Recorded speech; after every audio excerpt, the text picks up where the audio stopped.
Tiga unit rumah terbakar di Jalan Sangnawalu, persisnya di depan Kompleks Megalan Pematang Siantar, Sumatera Utara pada Sabtu 25 Maret 2023 sekitar pukul 4.20 waktu Indonesia Barat.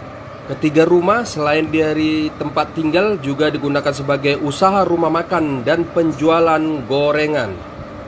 Sekira pukul 4.30 mobil pemadam kebakaran Pemko Pematang Siantar turun di lokasi hingga 3 unit. Demikian juga selanjutnya mobil damkar PT STTC selanjutnya mengikuti pemadaman di lokasi kebakaran tersebut.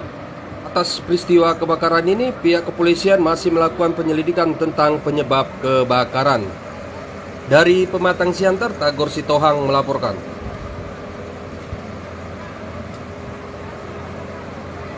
Api cukup besar.